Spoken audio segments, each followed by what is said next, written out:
Rosel! You're here! Ah, kanina ka pa ba? Oo.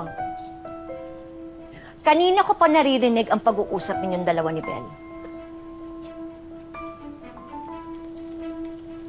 So, kilala mo ang walang kwentang taong to?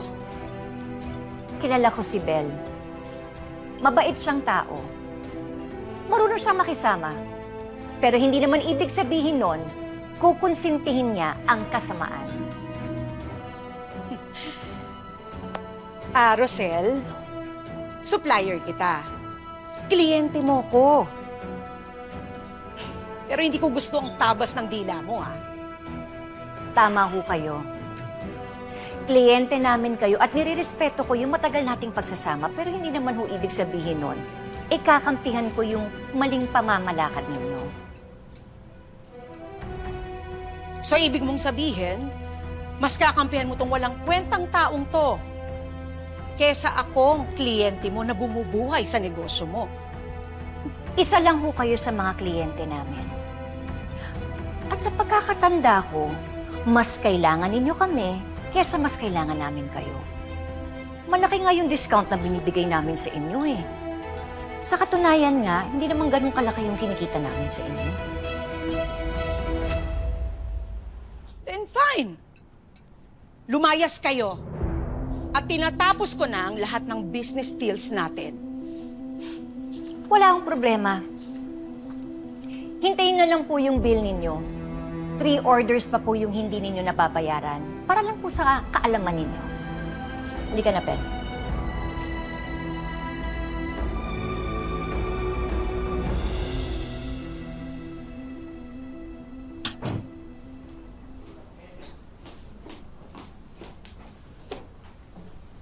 Tapatin mo nga ako, Nika. Simula ba nung naghiwalay kami ng kuya mo, nagkausap na kayo? Hindi pa nga. Basta ang alam ko, magtatayo daw siya ng panibagong negosyo on his own. Bakit? May gusto ka bang iparating sa kanya? Wala. Pero nagtataka lang kasi ako. Bakit kaya masyado silang close nung Malu na yun? Don't tell me. Si Malu naman yung pinagseselosan mo. Are you crazy? It's nothing like that. Iniisip ko lang na parang may nililihim sila sa akin eh. Ano naman? It's possible that it's something about your kuya and Rosel. Kasi di ba, close sina Malu at Rosel before. Remember?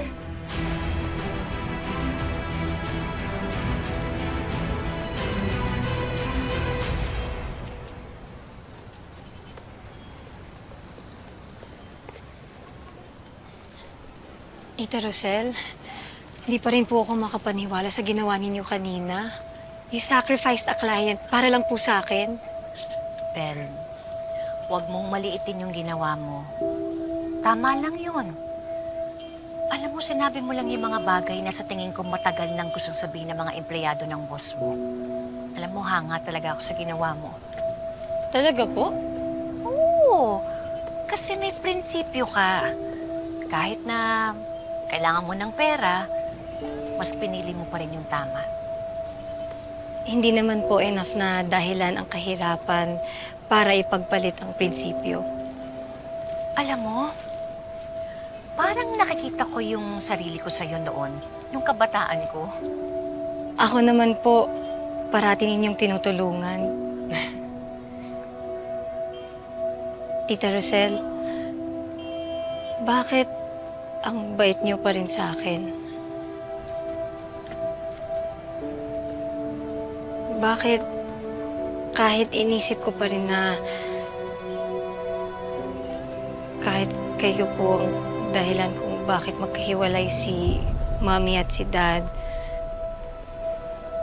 parang hindi ko po magawang magtanim ng galit sa inyo. Bakit magaan pa rin po ang pakiramdam ko po sa inyo?